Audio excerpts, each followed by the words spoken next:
జీవితాన్ని మెరుగుపరుచుకునేందుకు సమయాన్ని వెచ్చిస్తున్నటువంటి ప్రతి వారికి కూడాను నేను మనపూర్వకంగా వందనాలు తెలియపరుస్తున్నాను అండి. మనము సంఖ్యాకాండము 20 అధ్యాయాన్ని చదువుతూ ఉన్నాం. నేను దినాన్ని ప్రారంభించాం. అంటే ఈ 20 అధ్యాయం చదువుతున్నప్పుడు ప్రధానంగా 2 విషయాలు కనబడతాయండి. ఒకటి ఏంటంటే మిరియాము మరణము, అలాగనే అహరోను మరణం. ఇక్కడ బోధకులకి ఈ అధ్యాయంలో ఒక హెచ్చరిక ఏంటంటే నాయకుడు ఎప్పుడు కూడాను తప్పు చేయకూడదు. ఎందుకంటే నాయకుడు తప్పు చేసినప్పుడు ఆ ప్రభావం మిగిలిన ప్రజల మీద పడుతుందండి. నాయకుడు దేవుని సన్నిధిలో సేవ చేస్తున్నప్పుడు దేవుడు ఒక పనిని ఎలా చెప్పాడో అలాగనే చేయాలి తప్ప ఇక్కడ మన ఎమోషన్కి స్థానం ఉండదు. మన భావోద్రేకాలకి ప్రజలు ఇలాగన్నారు, అలా చేస్తున్నారు, ఇలా చేస్తాను కాబట్టి వాళ్ళు ఇలా అన్నారు కాబట్టి నేను ఎలా చేశాను అనటానికి అధికారం ఏ బోధకుడికి, ఏ స్వార్థకి లేదండి. అంటే నాయకులు ఎప్పుడు కూడాను దేవుని యొక్క అధికారానికి లోబడి దేవుని చిత్తాన్ని మాత్రమే జరిగించేవాడు ఉండాలి. ఎంత గొప్ప నాయకుడైనా సరే, దేవుని చేత మంచి పేరు సంపాదించిన వ్యక్తి అయినా సరే, బలా నమ్మకమైన దాసుడైనా సరే, ఏదో సందర్భంలో చిన్న పొరపాటు చేస్తే నాయకుడి విషయంలో దేవుడు ఎలాంటి చర్య తీసుకుంటాడో మోషే దగ్గర నుంచి ప్రతి బోధకుడు, ప్రతి సువార్థికుడు, సంఘంలో ఒక నాయకత్వం వహించే బాధ్యత వహించేవారు తెలుసుకోవాల్సినటువంటి గంభీరమైన ఒక వాస్తవాన్ని మనం చూస్తామండి. అంటే 1వ అధ్యాయం మనం నిన్నటి దినాన్ని నేర్చుకున్న విషయాల్ని ఒకసారి పునరుచ్చరణ చేసుకుంటూ ఈరోజు భాగంలోకి వెళ్దాం. 20వ అధ్యాయం 1వ వచనంలో మిరియాము మరణించిన విషయాన్ని మనం చూసాం. మిరియాం మరణం, ఆవిడని పాతిపెట్టిన విషయం చూసాం. అప్పుడు ఎక్కడికి వచ్చారు వాళ్ళు ప్రయాణం ముందుకు సాగుతున్నప్పుడు అంటే సేనాయి అంటే సీను అరణ్యం. వాళ్ళ ప్రయాణం స్టార్ట్ అయిందేమో సేనాయి అరణ్యం దగ్గర. ఇప్పుడు ఎక్కడికి వచ్చారంటే సీను అరణ్యం దగ్గరకు వచ్చారండి. అప్పుడు సీను అరణ్యం అనేది చాలా భౌగోళిక భూభాగం అయినప్పుడు ఏ ప్లేస్ దగ్గరకు వచ్చారంటే కాదేశ్ బర్నే దగ్గరకు వచ్చారు. అయితే ఇక్కడ మిరియాంని అక్కడే పాతి పెట్టారు. ఇప్పుడు ప్రజల యొక్క సమస్య ఏంటంటే, ప్రజలకు వచ్చినటువంటి ప్రాబ్లం ఏంటంటే అక్కడ నీరు లేవండి. అది అరణ్య భూమి కాబట్టి ప్రజలకి నీళ్ళు లేవు. అంటే ఇంతకుముందు నీళ్ళు లేనప్పుడు దేవుడు ఒక అద్భుతం చేశాడు.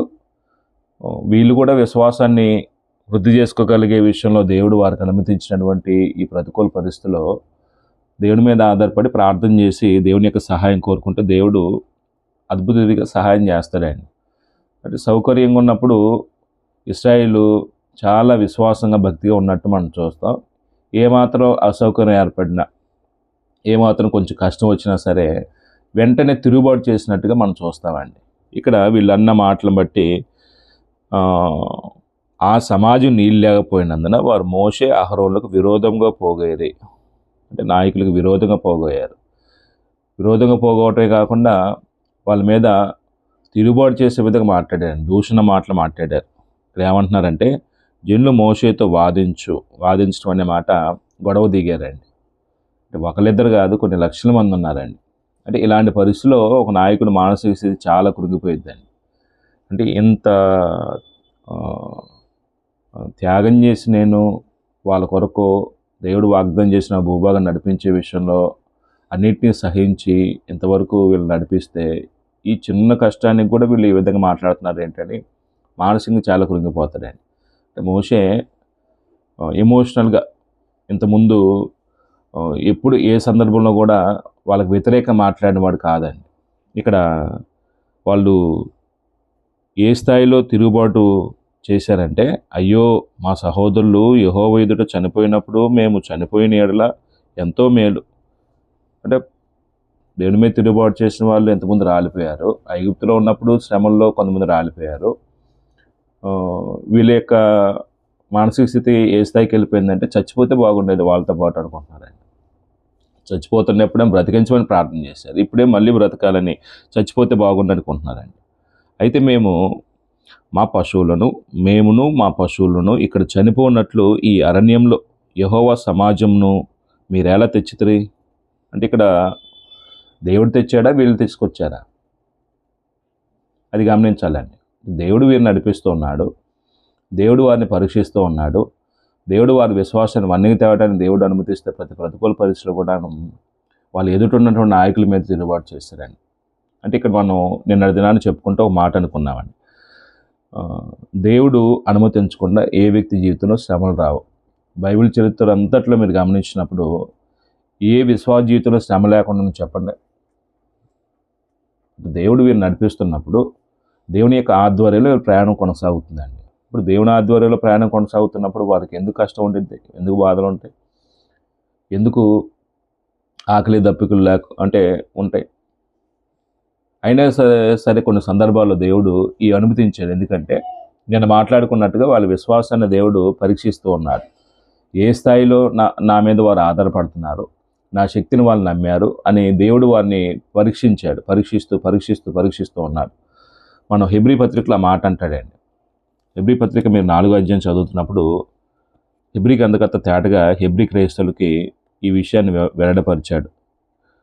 ఒకసారి మనం చూసినప్పుడు ఒక్కసారి అక్కడికి వెళ్ళొద్దాం. హెబ్రీ పత్రికలో దేవుణ్ణి 40 సంవత్సరాలు వీళ్ళు బాధించారు, శోధించారని. దేవుడేమో వారిని పరీక్షిస్తుంటే ఒకసారి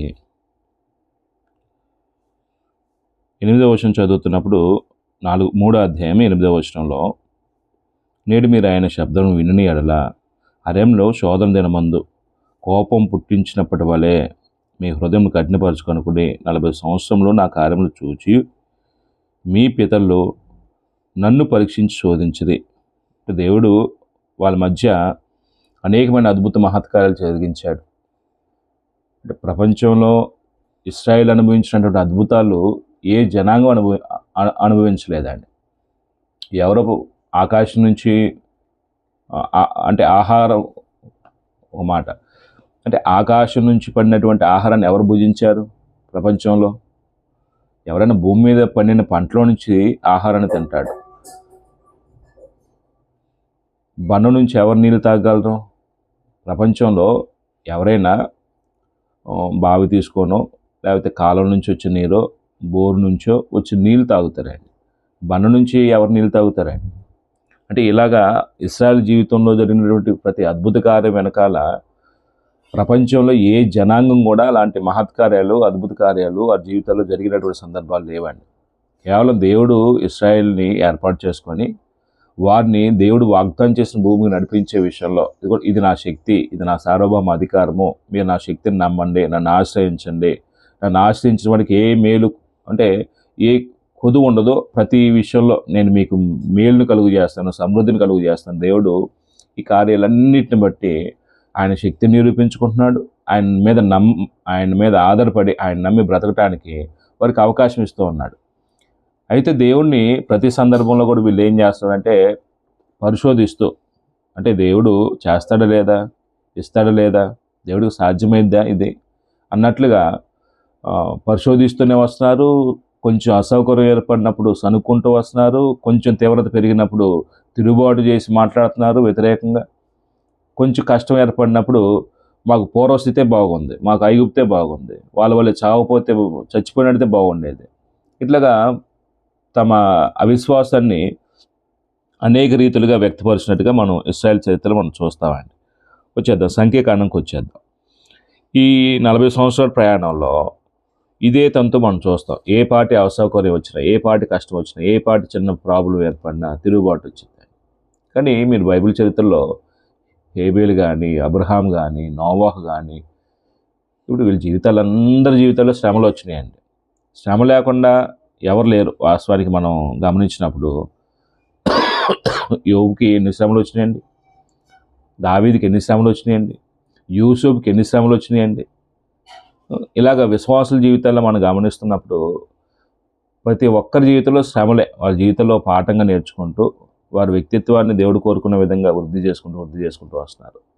కానీ ఇది విశ్వాస సంబంధమైన స్థితి కాదండి. శ్రమలు వచ్చినప్పుడు తిరుగుబాటు చేయటం, వ్యతిరేకంగా మాట్లాడటం, మాకెందుకు కలిగిందని దూషణ మాటలు మాట్లాడటం అనేది విశ్వాస స్థాయిలో పరిపక్వమైన స్థితి కాదండి. విశ్వాస స్థితిలో అధమ స్థితి అండి. అంటే పతనమవుతున్న వ్యక్తి మాట్లాడే మాట్లాడాలి. హీనమైనటువంటి స్థితికి దిగజారే వ్యక్తి మాట్లాడి అప్పుడు అంటున్నాడు, ఏళ్ళు రప్పించుతరి, ఈ స్థలంలో గింజలు లేవు, అంజూరాలు లేవు, ద్రాక్షలు లేవు, దానిమ్మలు లేవు, త్రాగుటకు నీళ్ళే లేవండి. అప్పుడు మోషే ఏమంటున్నాడు చూడండి, నేను ఇంతవరకు చదువుకున్నాం 6వ వచనంలో, అప్పుడు మోషే అహరోన్లు సమాజం ఎదుటి నుండి ప్రత్యక్ష గుడారం యొక్క ద్వారంలోనికి వెళ్ళి సాగిలపడగా యెహోవా మహిమ వారికి కనబడెను.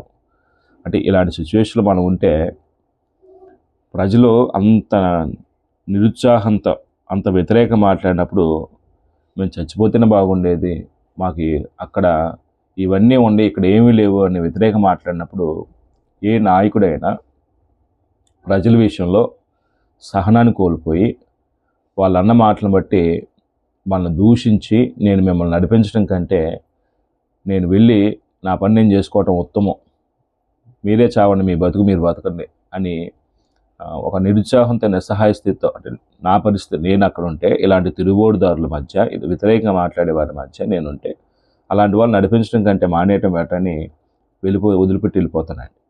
అది నా పరిస్థితి అండి. కానీ మోషే యొక్క వ్యక్తిత్వం, అందుకనేమో దేవుడు ఆయన గురించి భూమి మీద ఉన్న వారందరిలో మిక్కిలి సాత్వికుడని దేవుడు మోషే గురించి సాక్ష్యం ఇచ్చాడండి. అంటే మంచి పేరు ఊరికినే రాదండి, మంచి వ్యక్తిత్వాన్ని బట్టి మంచి పేరు వచ్చిందండి. ఇక్కడ మనం అర్థం చేసుకుంటే దేవుడిని యెహోవా, మనం సంఖ్యాకాండ 12వ అధ్యాయం చదువుకున్నాం కదండి, భూమి మీద ఉన్న వారందరిలో కూడా మిక్కిలి సాత్వికుడు. హెబ్రీ గ్రంథకర్త అంటాడు ఆయన గురించి, దేవుని ఇల్లంతట్లో కూడా నమ్మకస్తుడు అన్నాడు ఆయన. ఎవరికి ఆ పేరు వచ్చింది? వ్యక్తిత్వాన్ని బట్టి మంచి పనులు చేసేవాళ్ళు కాబట్టి. ఇలాంటి తిరుగుబోటుదారులు, వ్యతిరేకంగా మాట్లాడేవారు, ఇన్ని కార్యాలు దేవుడు వారికి చేసినా సరే అవన్నీ కొంచెం కష్టం వచ్చిన మలుపులోకి వచ్చేస్తారు. కొంచెం కష్టం వచ్చినా సరే వ్యతిరేకంగా మాట్లాడటం, దోషించడం, నాయకత్వం మీద తిరుగుబాటు చేయటం. నాయకత్వం మీద తిరుగుబాటు చేయటం అనేది దేవుని మీద తిరుగుబాటు చేయటం అండి. అది వాళ్ళకి అర్థం కాక పదే పదే తిరుగుబాటు చేస్తున్నప్పుడు సహనాన్ని కోల్పోయినటువంటి సందర్భం ఇక్కడ మొట్టమొదట ఎమోషనల్గా చూస్తామండి మోషే జీవితంలో. అయితే వాళ్ళని దూషించకుండా అక్కడ దేవుని సంధికి వెళ్ళాడు. ప్రత్యక్ష గుడారం దగ్గరికి మోషే అహరోను వెళ్ళిన తర్వాత యెహోవా మహిమ, అంటే దేవుని యొక్క ప్రత్యక్షత వాళ్ళకి కనపరిచాడు దేవుడు. అప్పుడు దేవుడు అంటున్నాడు, అంతటా యెహోవా మోషేతో ఎలాగ సెలవిచ్చినావు, అంటే దేవుడు సర్వజ్ఞుడు అండి, అన్నీ తెలిసినవాడు. వాళ్ళ తిరస్కారాన్ని దేవుడు తెలుసు, వాళ్ళు తిరుగుబోటు చేసిన విధానాన్ని దేవుడు తెలుసు, అక్కడ ప్రాబ్లం ఏంటో దేవుడు తెలుసు. కాబట్టి మోషే అహరోనులతో దేవుడు చెప్తున్న మాట ఏంటంటే, నీవు నీ కర్రను తీసుకొని నీవును నీ సహోదరుని అహరోనును ఈ సమాజమును పోగు చేసి వారి కనుని ఎదుట ఆ బండతో మాట్లాడము, అది నీళ్ళు ఇచ్చును. దేవుడు చెప్తున్న మాట ఏంటంటే, ఇదిగో నీ కర్రను చేతపట్టుకో, సర్వ సమాజం కూడా పోగేసే, ఈ జనులకు నేను ఒక అద్భుత కార్యం చేయబోతున్నాను, వారి కనుల ఎదుట ఒక సూచన, ఒక మహత్కార్యాన్ని జరిగించబోతున్నాను. ఇప్పుడు నీవు నీ సహోదరుని అహరోను సమాజం పోగు చేసి వారి కనుల ఎదుట బండతో మాట్లాడము, అది నీళ్ళు ఇచ్చును అన్నాడండి. బండతో మాట్లాడితే నీళ్ళు ఇవ్వటం ఏంటండి? భూమిలో నుంచి నీళ్ళు వస్తాయి, బండలో నుంచి కూడా నీళ్ళు వస్తాయా? దేవునికి అసాధ్యమైనది ఏముంది? యేసుప్రభు అంటాడు కదా, ఆయనకు అసాధ్యమైనది ఏదైనా కలదా? అంటే దేవుడికి అసాధ్యమైనది ఏది లేదండి. ఏమీ లేని దాంట్లో నుంచి సమస్తము కలుగును గాక నీ కలుగు చేసిన వాడండి, అంత గొప్ప మహనీయుడండి ఆయన. బండలో నుంచి నీళ్ళు రప్పించడం మనకు సాధ్యం కాదు, కానీ దేవునికి అసాధ్యమైనది ఏముంది? కాబట్టి ఈ మాట ఆశ్చర్యాన్ని గురి చేసే మాట అండి. బండతో మాట్లాడము, అది నీళ్ళు ఇచ్చును అనే మాట, బండేంటి, నీళ్ళు ఇవ్వటం ఏంటి? కానీ గొప్ప విశేషం ఏంటంటే, ఒకప్పుడేమో బండతో మాట్లాడమని చెప్పకుండా మనం నిర్గమాకాండం 17వ అధ్యాయం చదువుకున్నప్పుడు రెఫీదీం ప్రాంతంలో ఇదే సమస్య, నీటి సమస్య ఏర్పడినప్పుడు వాళ్ళు అన్న మాటలు బట్టి మోషే దేవునికి ప్రార్థన చేసి దేవుడు అన్నాడు, బండను కొట్టు నీళ్ళు ఇచ్చిందని చెప్పాడండి. అంటే అక్కడ కొట్టాడు, నీళ్ళు ఇచ్చింది. ప్రజలందరూ సర్వసమాజం, పశువులు, మందులు అన్నీ నీళ్ళు తాగినాయి, సమస్య తీరిందండి. ఇప్పుడు ఇక్కడ మాత్రం బండతో మాట్లాడమన్నాడండి. మాట్లాడటం కొట్టడం ఒకటి కాదండి. మాట్లాడమన్నప్పుడు మాట్లాడాలి, కొట్టమన్నప్పుడు కొట్టాలి. అయితే ఇక్కడ మోషే ప్రజల యొక్క తిరుగుబాటుని అంటే ఏ స్థాయిలో ఉంటే ఈ విధంగా మాట్లాడి ఉంటాడో ఒకసారి గమనించండి. నీవు 8వ వచనంలో, నీవు వారి కొరకు నీళ్లను బండ్ల నుండి రప్పించి సమాజమునకు వారి పశువులకును త్రాగుటికిమ్ము. అంటే బండతో మాట్లాడితే నీళ్ళు ఇచ్చిద్ది. అప్పుడు సమాజానికి పశువులకి మొత్తానికి కూడా ఆ నీళ్లు ఇవ్వు అని మోషేకి దేవుడు చెప్పాడండి. ఇంతవరకు బాగానే ఉంది. అప్పుడు మోషే ఏం చేయాలి? ప్రజలందరినీ, అహరోను మోషేలు ఏం చేయాలంటే ప్రజలందరినీ సమూహాన్ని గ్యాదర్ చేసి వారి కనుల ఎదుట దేవుడు చేయబో ఒక అద్భుత కార్యం చెప్పి బండతో మాట్లాడి నీళ్లు వచ్చినగా కానీ దేవుడు సెలవిస్తున్నాడు అనే సంగతి బండతో మాట్లాడితే నీళ్ళు ఇచ్చింది, ప్రజలు తాగుతారు, సమస్య పరిష్కరించబడుతుంది. అయితే ఇక్కడ మోషే మొట్టమొదటిసారి ఆయన జీవితంలో ఒకవేళ మోషే విషయంలో ఈ తప్పు చేశాడు అనటానికి ఈ సందర్భంలో మనం చూడొచ్చండి. దేవునికి నచ్చంది, దేవుడు చెప్పింది చెప్పినట్టు చేయకుండా దేవునికి వ్యతిరేకంగా చేసినట్టు చర్య ఇక్కడ చూస్తామండి.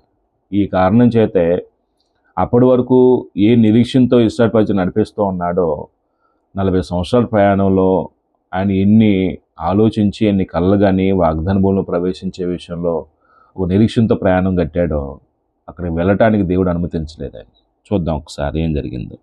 ఏమంటాడండి ఇక్కడ? యెహోవా 9వ వచనంలో, యెహోవా తనకు ఆజ్ఞాపించినట్లు మోషే ఆయన సన్నిధి నుండి ఆ కర్రను తీసుకుని పోయిను. తరువాత మోషే అహరోనులు ఆ బండ ఎదుట సమాజంను పోగు చేసినప్పుడు అతడు వారితో ఈ మాటలో అనకూడదండి వాస్తవానికి. అంటే ఇప్పుడు సమాజాన్ని పోగు చేసిన తర్వాత దేవుడు చెప్పింది చేయాలి ఇక్కడ. కానీ ఇక్కడ ఎమోషనల్గా ప్రజలు ఎంత తిరుగుబాటు చేస్తే మాటలు వచ్చి ఉంటాయో ఒక కోణంలో మనం ఆలోచించాలి. అంత తిరుగుబాటును కూడా దేవుని చేత మిక్కిలి సాత్వికుడని సాక్ష్యం పొందిన ఆయన అలాంటి పరిస్థితిలో కూడా సహించి దేవుడు చెప్పింది చేయాలి తప్ప మనం ఉద్రేకపూరితమైనటువంటి వాతావరణానికి ఇక్కడ చోటు ఇవ్వకూడదు అనేది మోషే ద్వారా మనం నేర్చుకోవాల్సిన చిన్న పాఠం అండి. ఏమంటున్నాడంటే, అతడు వారితో, ద్రోహులారా వినుడి, మేము ఈ బండలో నుండి మీ కొరకు నీళ్లు రప్పింపవలన అనెను. వాస్తవానికి ఈ మాటలు ఎలా ఉన్నాయండి? మోషేనా నీళ్ళు ఇచ్చేది బండ నుంచి? దేవుడు నీళ్ళు ఇచ్చేది. దేవుడు సెలవిచ్చాడు బండ నుంచి నీళ్ళు ఇస్తాను బండతో మాట్లాడమని. కానీ పరుషంగా ఏమంటున్నాడంటే అయినా బండలో నుంచి మేము నీళ్ళు ఇవ్వాలా అంటున్నాడండి. అంటే ఇప్పుడు ఆ మాట కంటే ముందు కాని మాట అన్నాడండి. ద్రోహులారా అనే పదం ఉపయోగించాడండి. అంటే దేవుని ప్రజలని ఇశ్రాయేల్ని మాట అనకూడదండి. అంటే ఎంత తిరుగుబాటు చేసినా సరే, ఎంత వ్యతిరేకంగా మాట్లాడినా సరే, అంటే మరి వాళ్ళు అలా అన్నారు కదండి, ఇలాగన్నారు కదండి, అలా చేశారు కదండి, ఇలా చేశారు. అందుకే ముందే నేను ఒక మాట అన్నాడండి. అంటే దేవుని సందులో నాయకత్వం వహిస్తున్నప్పుడు మన ఎమోషనల్ స్థానం లేదు. అంటే వాళ్ళు ఇలా అన్నారు కాబట్టి నేను ఇలా చేశాను అనటానికి అధికారం లేదండి. దేవుడు ఏం చెప్పాడు అదే చేయాలి. ఇప్పుడు హోషేయ ప్రవక్త ఉన్నాడు. ఇశ్రాయేలు ఆత్మీయంగా వ్యభిచార సంబంధమైనటువంటి కార్యాలు జరిగిస్తున్నప్పుడు, దేవుడు అసహించుకునే విగ్రహారాధన వైపు వెళ్ళిపోతున్నప్పుడు హోషేయ దేవుడు చెప్పిన మాట ఏంటంటే, వ్యభిచారం తీసుకొని పెళ్లి చేసుకో, పిల్లలు గాను వాళ్ళకు ఒక పాట నేర్పబోతున్నాడు ఇశ్రాయేల్ జనాంగానికి. అదేంటండి నేను వ్యభిచారం ఎందుకు చేసుకుంటాను అనలేదండి హోషేయ. దేవుడు చెప్పాడు, మరుమాట మాట్లాడకుండా చేయటం. అంటే ఇక్కడి వరకు మోషే అన్ని సందర్భాలు దేవుడు చెప్పిందే చేశాడండి. ఇక్కడ మాత్రం నాయకత్వం వహించే విషయంలో ప్రజల యొక్క తిరుగుబాటుని సహించలేక ఒక్క విషయంలో ప్రజల్ని దూషించాడండి. అంటే మోషే చేసిన తప్పులు దేవుని ప్రజలైన ఇశ్రాయేలు పరిశుద్ధ జనంగా దేవుడు ఎంచుతున్నప్పుడు వాళ్ళని ఏం చేయకూడదు? కాని మాట అనకూడదండి. అంటే ఇక్కడ మనం కీర్తన గ్రంథం మనం చదువుతున్నప్పుడు కాని మాట అన్నాడండి. అంటే పదం ఉపయోగించాడు. ఒకసారి 106వ కీర్తన 32, 33 చూడండి. 106వ కీర్తన, మెరీబా జనముల యొద్ద 106వ కీర్తన 32, 33 వచనాలు. మెరీబా జనముల యొద్ద వారు ఆయనకు కోపం పుట్టించిరి, కావున వారి మూలంగా మోషేకు బాధ కలిగెను. అంటే ఈ బాధలో నుంచి ఎమోషనల్ అయ్యాడండి. ఎమోషనల్ అయినటువంటి స్థితిని బట్టి కాని మాట అన్నాడండి. ఏమన్నాడంటే ఇక్కడ 33వ వచనంలో, ఎట్లనగా వారు అతని ఆత్మ మీద తిరుగుబాటు చేయగా అతడు తన పెదవులతో కాని మాట పలికెను. అంటే కాని మాట అన్నాడండి. ఇస్రాయేల్ ప్రజల్ని అనొచ్చా? వాళ్ళు ఎంత పాపం చేసినా సరే కాని మాట అనడానికి అధికారం లేదండి నాయకుడికి. అప్పుడు ద్రోహులార వినుడి అనే పదం దేవుడికి నచ్చలేదండి. మేము ఈ బండ్లో నుండి మీ కొరకు నీళ్లు రప్పింపవలన అనెను. వాస్తవానికి దేవుడు రప్పించేది, కానీ వీళ్ళు పరుషంగా మాట్లాడే మాటలు కాబట్టి ఈ విధంగా ఉచ్చాటన చేశారండి. అప్పుడు 11వ వచనం అంటున్నాడు, ఏం జరిగింది? అప్పుడు మోషే తన చెయ్యి ఎత్తి 2 మార్లు తన కర్రతో ఆ బండను కొట్టగా నీళ్లు సమృద్ధిగా ప్రవహించును. దేవుడు చెప్పింది ఏంటండి? బండతో మాట్లాడమన్నాడు. వీళ్ళు చేసింది ఏంటండి? బండనే 2 మార్లు కొట్టాడండి. దేవుడు చెప్పింది చెప్పినట్టుగా చేయటం దేవుని పరిశుద్ధతను సన్మానించడం అండి. దేవుని నీతిని జరిగితే దేవుని పరిశుద్ధతను ఏం చేసిన వాడు అక్కడ సన్మానించిన వాడు అవుతాడు, గౌరవించిన వాడు అవుతాడు, దేవుని మర్యాదను జరిగించిన వాడు అవుతాడు. కానీ మోషే జీవితంలో బండతో మాట్లాడమన్న సందర్భంలో బండను కొట్టడం అనేది దేవుడికి అది ఆమోదయోగ్యంగా లేదండి. దేవుడు ఆమోదించే పరిస్థితి లేదండి. ఇక్కడ దేవుడు అన్న మాట ఏంటంటే, అయితే విశేషం ఏంటంటే ఇక్కడ నేను ఇంకో మాట చెప్తున్నాను. 2 మార్లు తన కర్రతో ఆ బండను కొట్టగా నీళ్లు సమృద్ధిగా ప్రవహించును. అదేంటండి? బండని కొట్టమనలేదు దేవుడు, మాట్లాడమన్నాడు. మాట్లాడమంటే మాట్లాడాలి, కానీ కొట్టాడండి. కొట్టినప్పుడు కూడా నీళ్ళు ఇచ్చాడు దేవుడు. దాన్ని మనం ఎలా అర్థం చేసుకోవాలండి? కొట్టినప్పుడు కూడా నీళ్ళు ఇచ్చాడు దేవుడు. నీళ్ళు ఇవ్వకూడదు కదా, కొడితే తప్పు కదా, అది వాళ్ళ జీవితంలో తప్పు చేశాడు కదా మోషే. చెప్తారు ఎవరైనా సోదరులు సోదరిమణులు?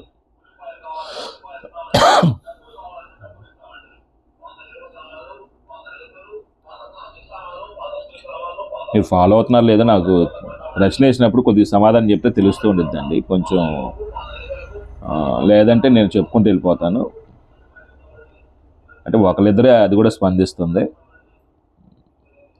నా ప్రశ్న అర్థమైందా?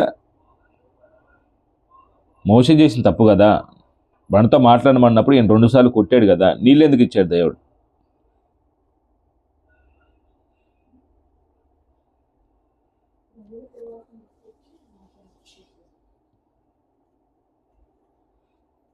ఎవరు మాట్లాడరు ఏంటండి?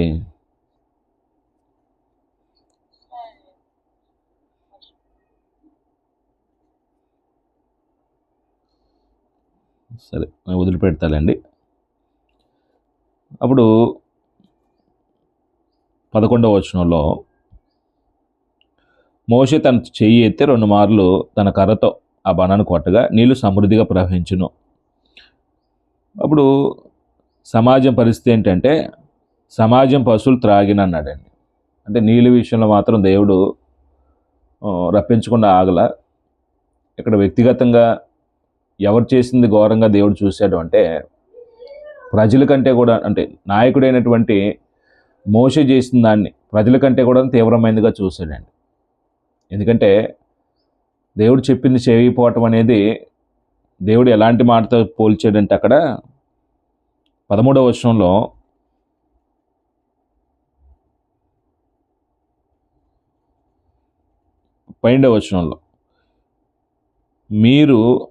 మీరు అంటే మోషే అహరోనులు ఇశ్రాయేలు కనులు ఎదుట నా పరిశుద్ధను సన్మానించడం నమ్ముకొనకపోతురు కనుక అన్నాడండి.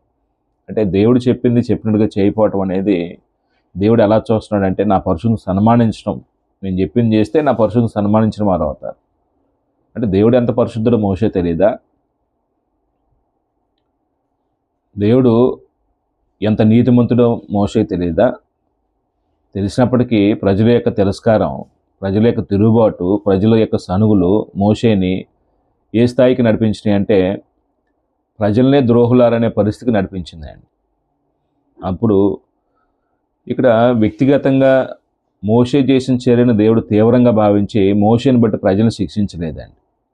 అంటే కొన్ని సందర్భాల్లో మనం చూస్తున్నప్పుడు మనం చేసిన పాపాన్ని బట్టి చుట్టుపక్కల ఉన్న వారిని శిక్షించడానికి దేవుడు అంగీకరించడండి. కొన్ని సందర్భాల్లో మాత్రం బుద్ధి రావడానికి ఏం చేస్తాడంటే, మనకు బుద్ధి రావటానికి, అరే నేను ఈ ఈ తప్పు చేశాను కాబట్టి నాతో పాటు వీళ్ళందరూ శ్రమ పొందుతున్నారని బుద్ధి రావటానికి కొన్ని సందర్భాల్లో మనతో ఉన్న వారిని కూడా దేవుడు శిక్షిస్తాడండి. మనం అలాంటి సందర్భాలు బైబిల్లో చూస్తాం.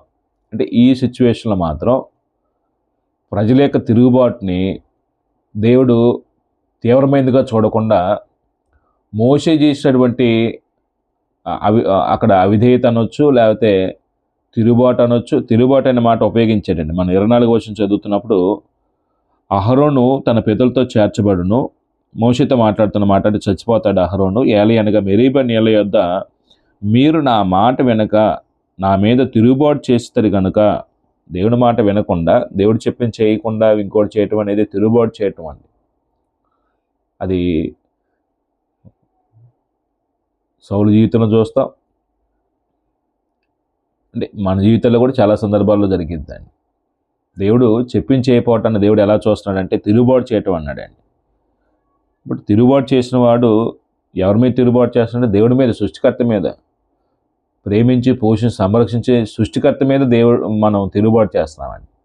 అందుకు దేవుడు ఏమన్నాడంటే, నువ్వు తిరుగుబాటు చేశావు కాబట్టి నీవు నీ అన్న అహరోనులో కణాల్లో ప్రవేశించిన అన్నాడండి. చూడండి 12-11 వచనంలో, కర్రతో కొట్టాడు, నీళ్ళు సమృద్ధిగా వచ్చినాయి. మోషేని బట్టి దేవుడు ప్రజలను శిక్షించలేదు. ఇప్పుడు మోషేకి దేవుడు విధిస్తున్న శిక్ష ఏంటంటే 12వ వచనంలో, అప్పుడు యెహోవా మోషే అహరోనులతో, మీరు ఇశ్రాయేలు కనుల ఎదుట నా పరిశుద్ధులను సన్మానించినట్టు నమ్ముకొనకపోతిరి కనుక ఈ సమాజము నేను వారికి ఇచ్చిదనని దేశంలోనికి మీరు తోడుకొని పోరని చెప్పాను. ఈ సమాజమును నేను వారికి ఇచ్చినంటే దేవుడు డిసైడ్ అయిపోయాడు కాబట్టి ఇచ్చాననే విషయం చెప్తున్నాడండి. ఈ సమాజమును నేను వారికి ఇచ్చిన దేశంలో మీరు తోడుకొని పోరని చెప్పాను. అంటే వీళ్ళు ఏం చేయరండి, తోడుకొని పోరంటే దాని యొక్క అర్థం ఏంటండి? వీళ్ళు తోడుకొని పోరంటే దాని యొక్క అర్థం ఏంటండి? అంటే వీళ్ళు ప్రవేశించరండి. మోషే అహరోనులు ప్రవేశించే ఛాన్స్ అయితే వీళ్ళకి లేదు. అది ఫైనల్గా చెప్పాడండి. అంటే ఇప్పుడు మనకి మాట చదువుతున్నప్పుడు మోషే ఎంత ఘోరమైన పాపం చేశాడండి. అంటే మాట్లాడమంటే కొట్టాడు, అంతే కదా.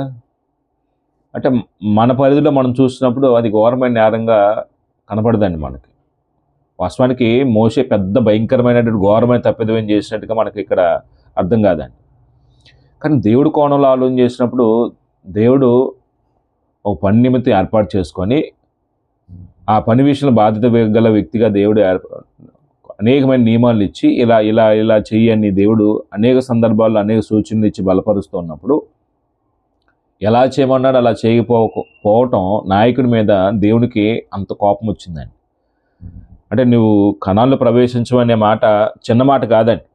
నీవు అన్న అహరోనులు వాళ్ళు చేర్చరు అనే మాట, దాని యొక్క భావం ఏంటంటే మీరు వెళ్ళరు, మీరు మధ్యలోనే ఏమైపోతారు, రాలిపోతారు. 13వ వచనంలో, అవి మెరీబా జలములు అనబడెను. మెరీబా అనే మాటకి వివాదము అర్థమండి. ఏలి అనగా ఇశ్రాయేలు యెహోవాతో వాదించినప్పుడు ఆయన వారి మధ్యను తన్ను పరిశుద్ధపరచుకొనెను. అంటే దేవుడు తను ఏం చేసుకున్నాడంటే పరిశుద్ధపరచుకున్నాడే. అంటే ఇలాగా ఈ వృత్తాంతం చదువుతున్నప్పుడు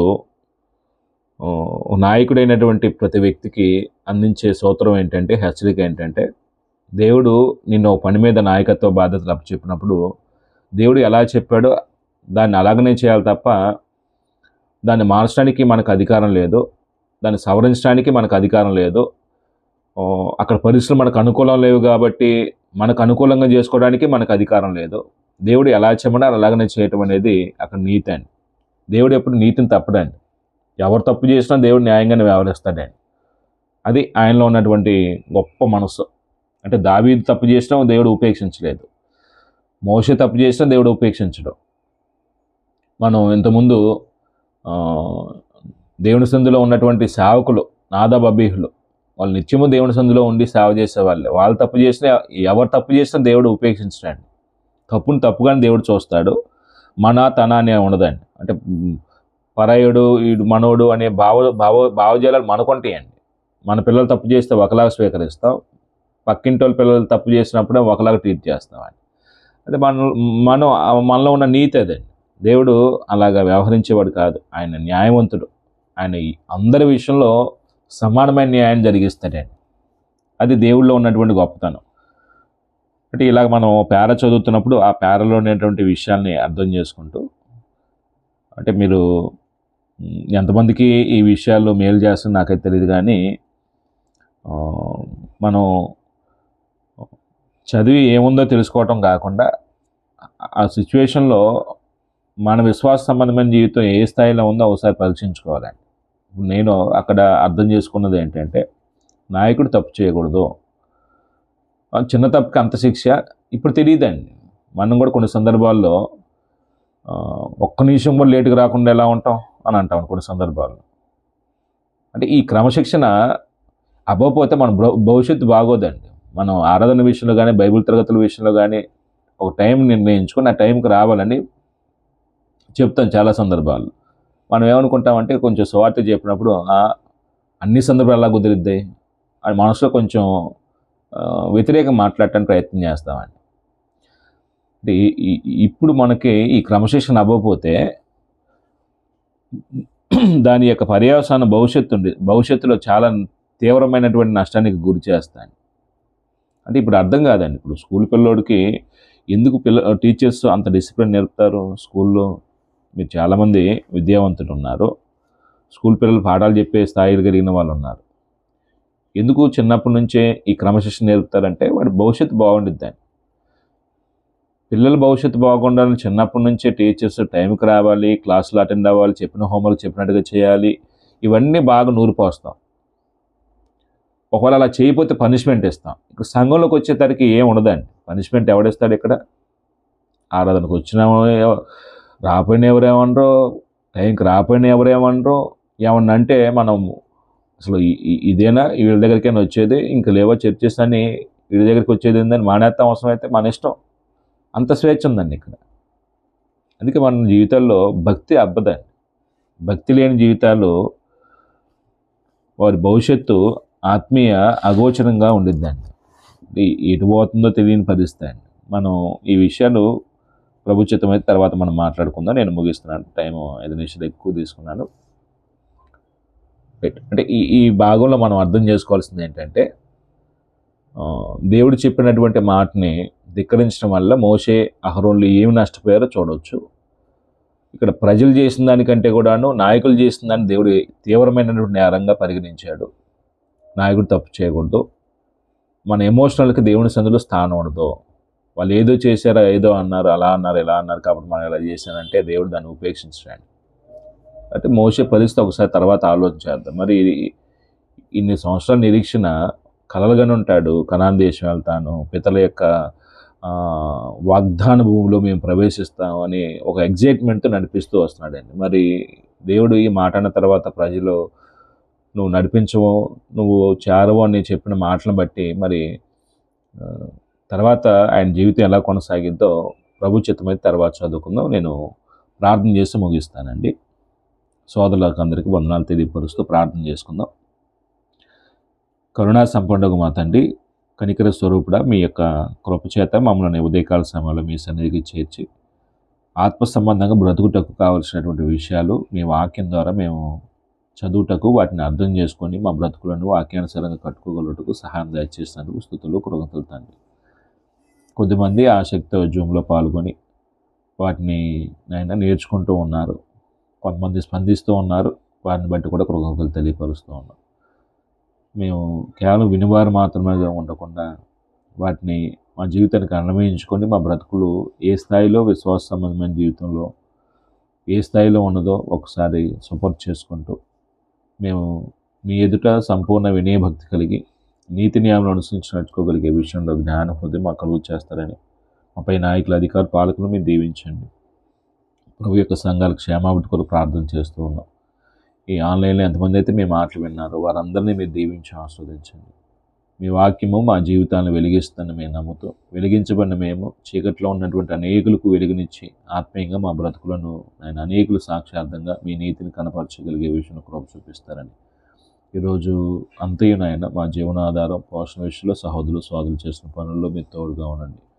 పిల్లల చదువులు ఉద్యోగ ప్రయత్నాల్లో ఉన్న వారికి కావాల్సినటువంటి సిద్ధపాటును మీ యొక్క కృప చూపించి మీ యొక్క సమయోచితమైన సహాయం ప్రతి వారి జీవితంలో దయచేస్తారని, ఏ పాపానికి చోటు ఇవ్వకుండా నీతి ప్రవర్తన కలిగి మీకు బ్రతికే భాగ్యం అని యేసుక్రీస్తు వారి పరిశుద్ధ నామం ఎడుకుంటున్నాం తండ్రి. ఆమె ప్రభునామని మీ అందరికీ వందనాలు తెలియపరుస్తున్నా అండి. అందరికీ వందనాలండి. వందనాలండి. సోదరం.